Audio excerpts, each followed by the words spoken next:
personal productivity, I think I said this before, is like 20x better than it's been ever because I've leaned in so much to the AI and I'm getting those personal productivity benefit from it. But what I still don't have is enough capacity and key introductions into develop the market, right? I mean, we're still we have a market challenge in that we don't have a lot of awareness around what we're doing, and but we're talking to the right people. Yesterday, I had a meeting with somebody at an HIE who's been pulled in and has got the ear of some of the folks at the White House and high level HHS folks. So they're open to a project with us in one of the states that they do. But I mean, it's just the heart. It's getting to be like AI's allowing us to do. Great example. Explainer videos that would have cost $500 to $7,500. We can now do internally inside of 4 hours with essentially zero cost. And they are professionally equivalent to anything we could have had done as long as it doesn't involve actual film, photo, the videography of a particular individual, right? But we could tell the story perfectly with that. And I'm showing up as most of you know me, as an investor for the last 30 plus years in coaching businesses and consulting for as many years. And I started the space that we call Peers on Demand as a really nice way to be able to connect with leaders, with providers of service, client of services, and be able to do business. I encourage people to do that, and hopefully it includes me as well. And we have this session for investors. We do that on a monthly basis, but certainly you don't have to be an investor. You could join us however you show up. My invitation is that you might consider joining our community, peersondemand.com. And it's a community of leaders, global in scope, in different industries, different experience levels, different locations. And also consider joining any of our events. Today's for investors. Tomorrow we have for Innovation Exchange and Business Owner, and next week for European executives. You can freely join whatever you feel fits for you as a provider or a client of services. And you might consider joining our business longevity team, the opportunity to be able to work with other leaders that are focused on helping companies in transition. We look at reassessing where they're at in 5 different areas, cover those gaps that are uncovered, whether it's coaching, consulting, process improvement, organizational development, whatever that needs to happen to get them to the readiness stage of private equity or investments, and in some cases, exiting or selling their business. So that's my invitation that you might consider joining and participating in any of these areas. And I'm looking for peers that may have a way to remediate and work with clients. If you know of a client that's in transition, and all clients are in transition, but the ones that are willing to work with us to be able to help them get to a readiness stage, be able to have a conversation and be able to include you in the remediation so that you could generate revenue as well too. So with that, I want to welcome Ricardo. If you could say more about who you are, what you do, what are the big ideas in your business or your industry? Ricardo Matos.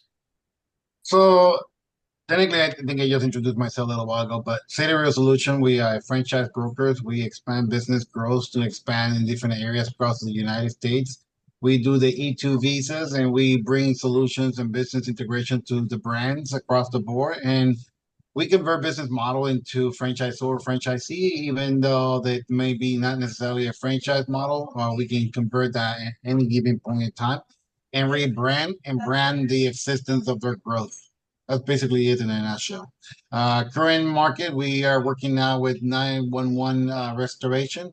We're taking them to the next level. We have signed up 2 individuals already across the state of Texas, and we are now expanding more and more in the restoration aspect, in the construction, manufacturing, and soon to have ecosystem, like Matt says, in the AI space of training and knowledge for their brands grow and expand accordingly.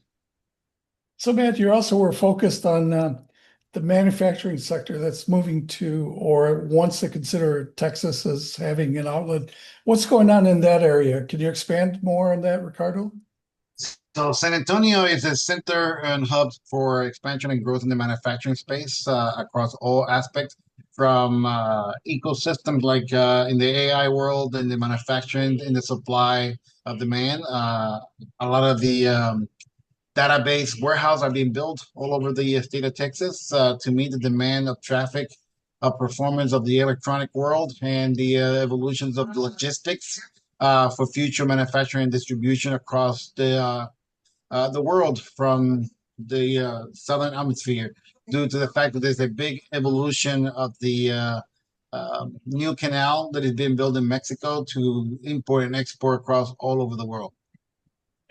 That is exciting. I certainly want to hear more about that and learn more about that. Let me open up to see if Guys or Matt or Ed or even Stephen have questions, comments, thoughts, feedback for Ricardo. Anybody? I'd love to talk to you more on the global trade respect to Mexico, the new development there. I'm working with the Yeah, deck.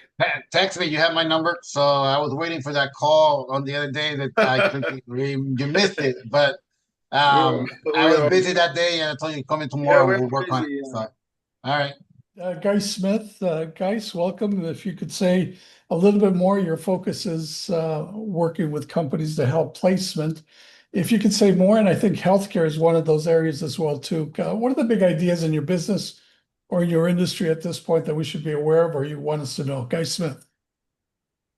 Uh, Probably the biggest thing we're dealing with right now, Rocky, is informing people that AI is not going to be the end all to all their recruiting needs right now.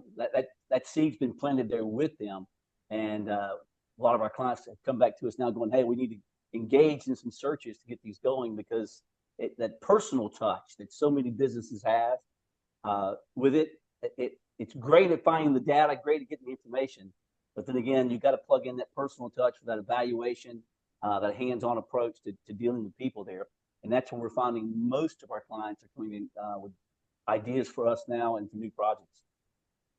Yeah, well, there's a lot of controversy about job market or the unemployment rate.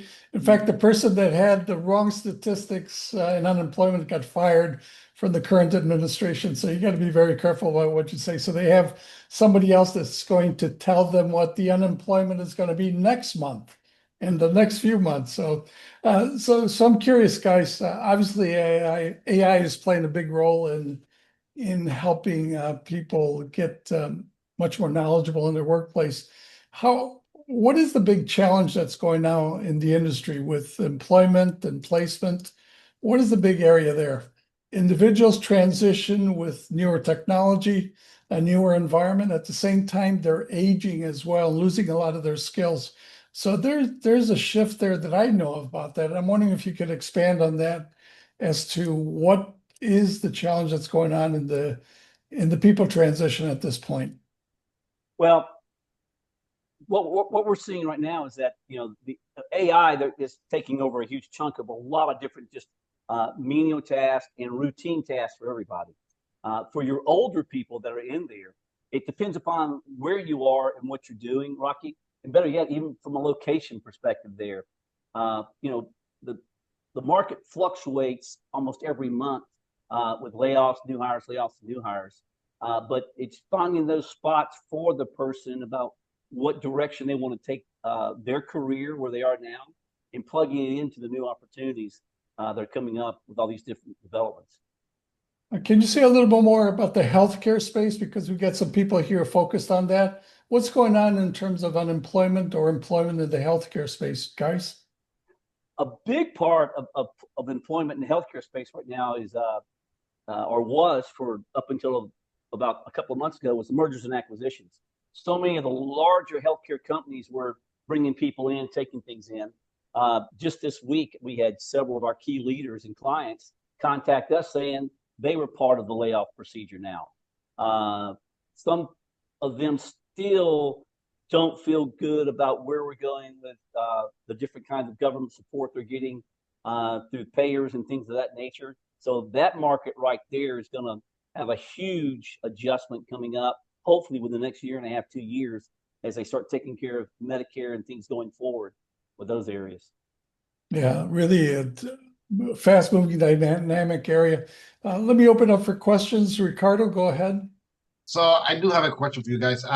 We get a lot of people in the healthcare industry who are always looking for opportunities in franchise because they think they cannot deal directly with finding jobs in the dashboard placement entities in today's existence due to the fact that the systems are now controlled and manipulated in a way that they are having a scarcity of finding a job. So they are venturing and wanting to know about business. What is the problem? What is the issue that is causing so much diversity of information of people be able to finding jobs and they have to go directly with recruiters who control the economics of the expansions of growth for themselves to work for someone else?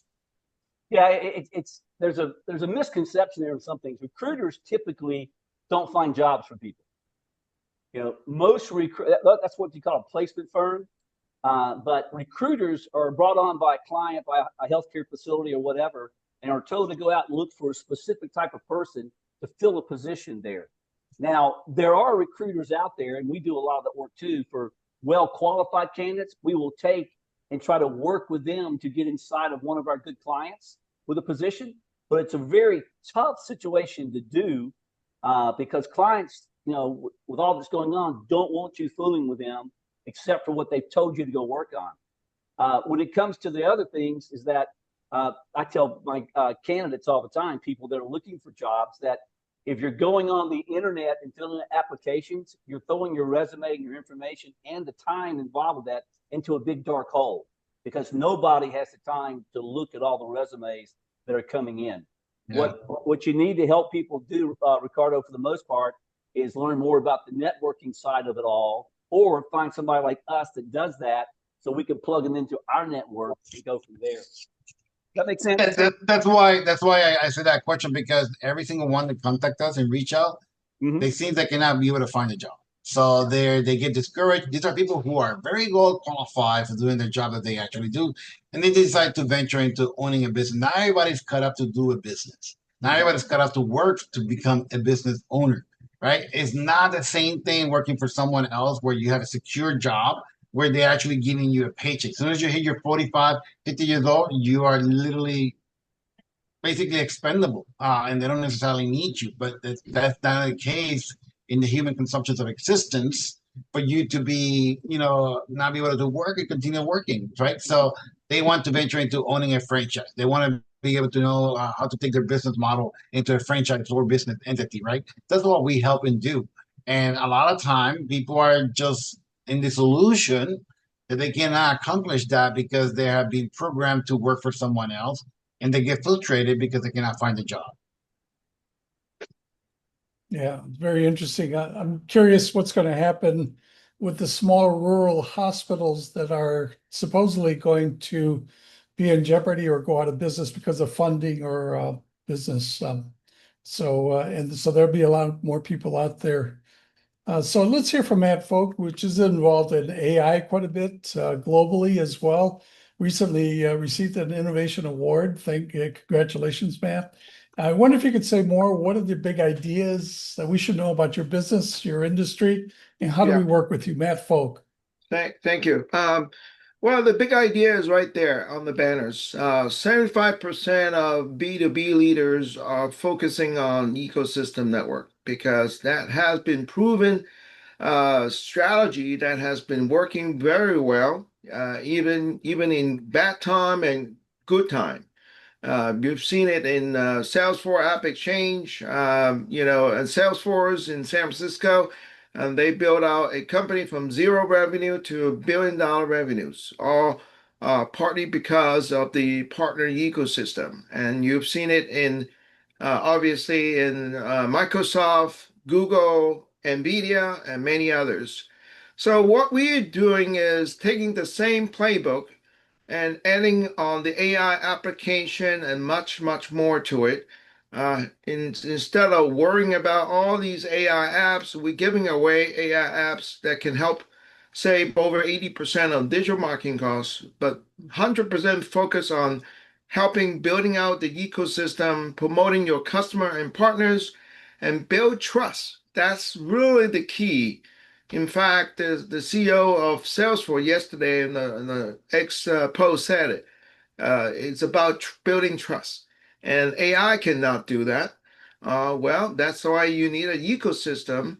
An ecosystem actually help promote customer, your partners, not once in a blue moon, but actually every single day. That's really the untapped market opportunities. That's where we focus. Now, we are working on multiple healthcare initiatives.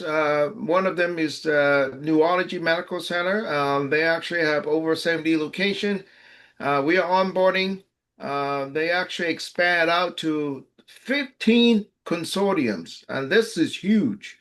Consider you have 15, 20 networks covering all the neurologist related affiliated partners.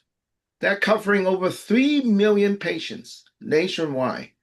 And this is where our platform fits in perfectly. It's about multiple AI hubs.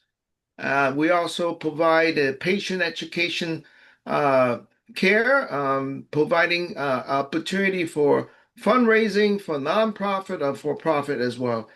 Let me just share my article actually I posted today on the ARR attention referral attention retention referral engine. This is really the core engine that we build out inside the platform, helping everyone to do more with less instead of wasting all the money on online ad. And then we basically help everyone, hey, help each other and promote each other because the silo marketing is gone. It's dead.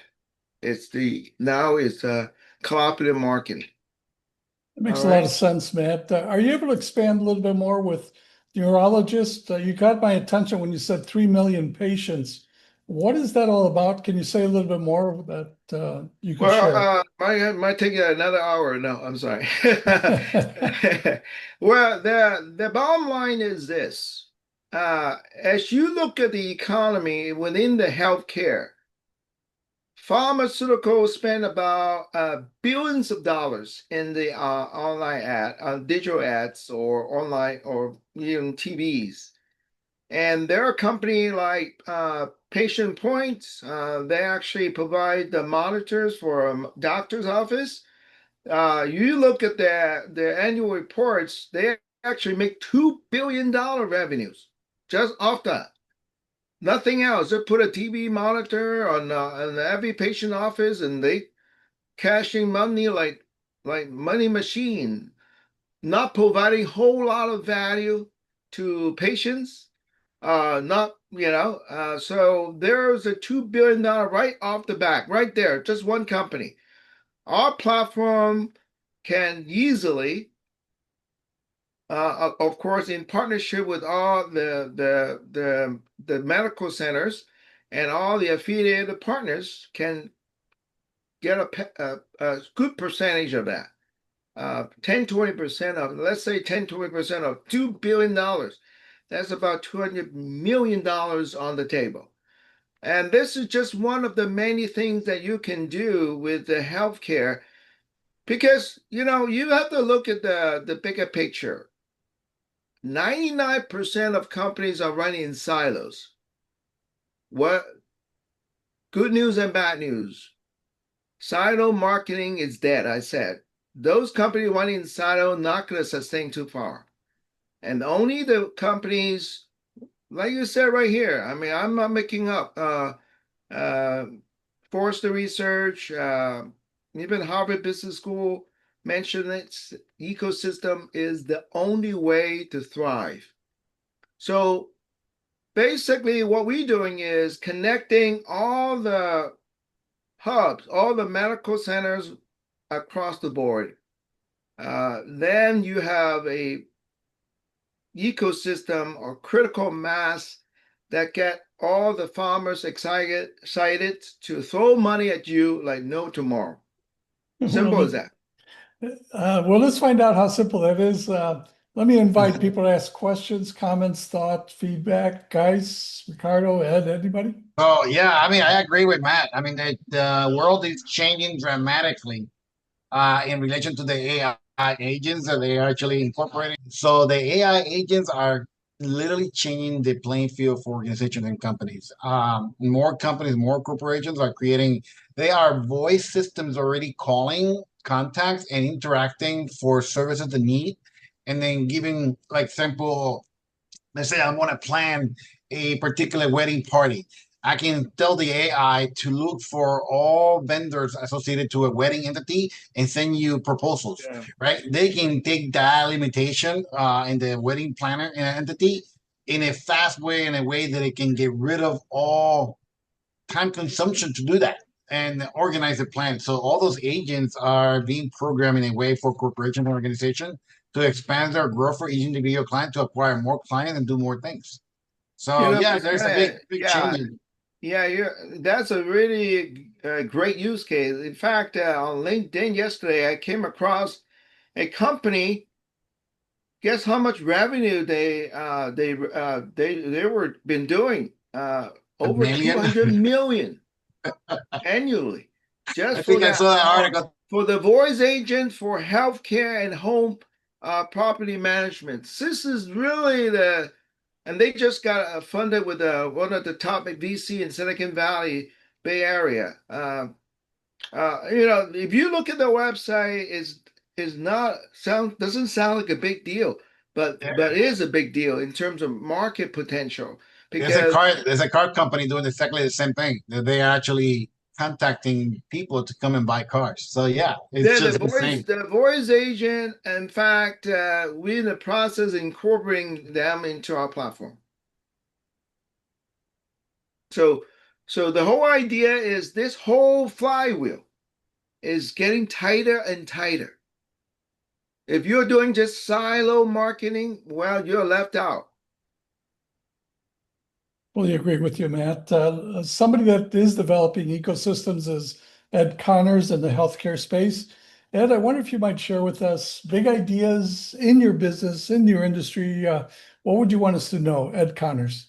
Well, I'm sticking with the one big idea that's being fostered by the federal government and the CMS, Centers for Medicaid and Medicare Services, really leaning in hard on health technology ecosystems. And it is a composition of web apps, digital Internet of Things for medical devices. It's getting people away from paper-based systems, and those are still rampant in the space, especially in lower scale organizations. And provider networks, payer networks, all thriving together. And the only thing they miss in that is what Geis has said is around you got to keep a human in the loop. These systems aren't going to be able to operate autonomously. You can do a lot of great stuff with AI, but at the end of the day, there is a trust factor that comes into play, and the ecosystem has to include an organism, which is people. And either from the marketing side, you've got to be able to build that trust and have a human still in the loop.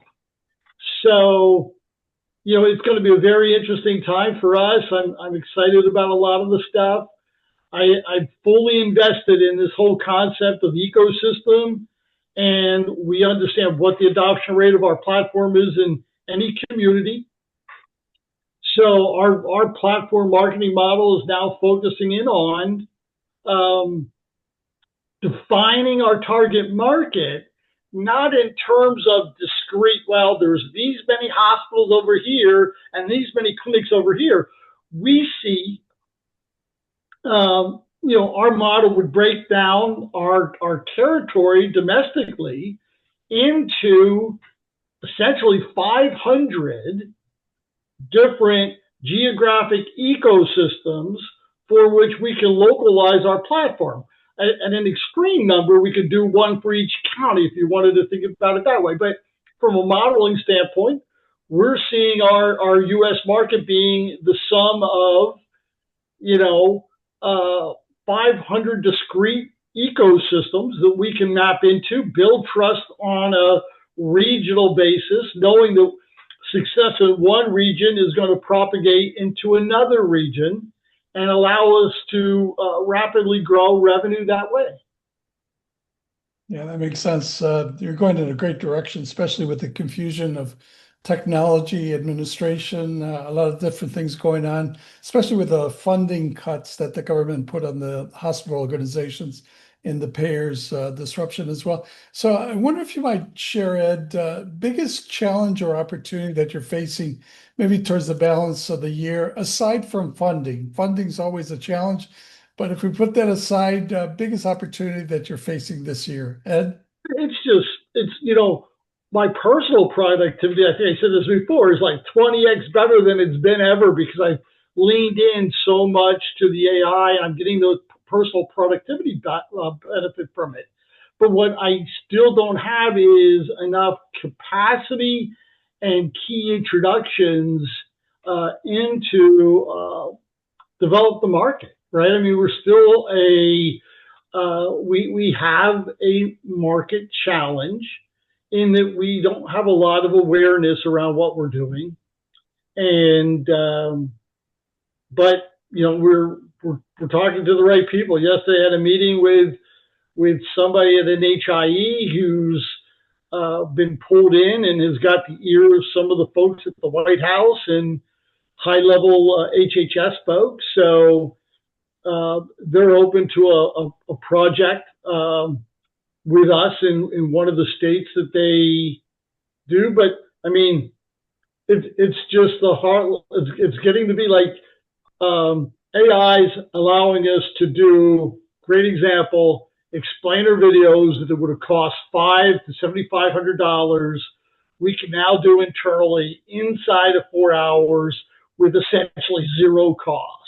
And they are professionally equivalent to anything we could have had done, as long as it doesn't involve actual film, photo, the videography of a particular individual, right? But we could tell the story perfectly with that. Being able to render proposals now, right? We've gotten to a point where we've been able to use AI, and we've 10x where we were before with that capability. But it's just not enough internal capacity to do everything we need to do at the same time. And so just looking for things that can be a force multiplier for us. Yeah, well, if you're able to tell a story in half a day to the right audience, the right hospital organization, the right government entity, and target and make it very unique to them, I think that really gives you a head start on that, Ed. Let me open it up to see if anybody has a question, comment, thought, feedback. Go ahead, Ricardo. So what is your target investor for what you're looking for, and what's your FOMO in relation to the opportunity? Yes. So the ask of an investor right now, we're looking for a bridge round up to $2 million to take us to a $5 to $10 million Series A. And the real fear of missing out now is that we've got a true, strong path to market backed by measurable adoption rates that we can hit. And the progression is continue the launch into Las Vegas that we've identified as our flagship community, then grow out to 13, and then grow out to a total of 100. And within, once we cross that $10 million revenue threshold, the inbound, the opportunity to act on the inbound flow of merger and acquisition opportunities will hit a point where they become really compelling conversations, and we can exit very early.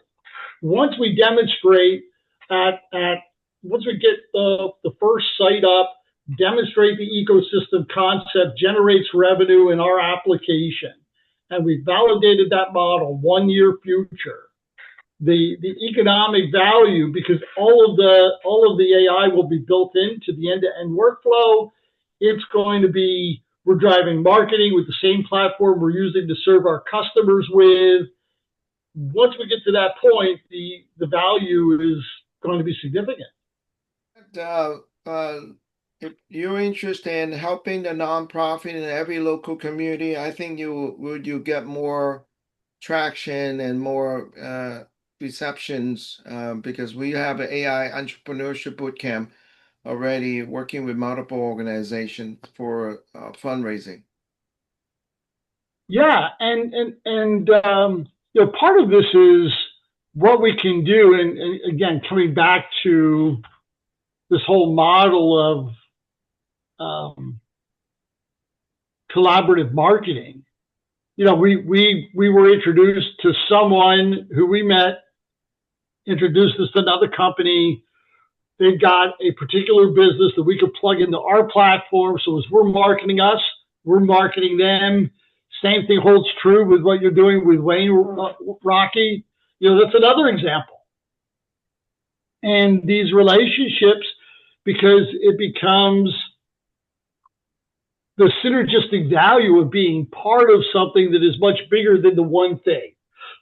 But there is still, we've had conversations with one clinic that's interested in not only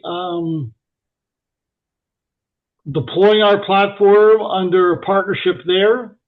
They're interested in representing us to a Medicaid managed care organization, and also are looking for, and if they're investing in the product, they also want to invest in the business and make an investment there. And so that's a real exciting potential. That we are working with other medical community, healthcare communities, providing use our platform and providing a patient education care portal where we can actually supercharge our fundraising that for all stakeholders, and also providing some residual revenues for doctors as well. So this is where we see the win-win-win for all, and how we gotta have a platform where we can provide value and benefits for every stakeholder. That's really what this is about. Yeah. Before I invite somebody to close us off, I certainly want to thank you for joining today. It's geared for investors, but you don't have to be an investor to participate. And we do this on a monthly basis. And you don't have to wait a month. Tomorrow we'll have it for innovation and exchange and business owners. And next week, there's different areas. You can certainly join us whenever that time fits for you and be able to participate either as a provider of service or client of services or both.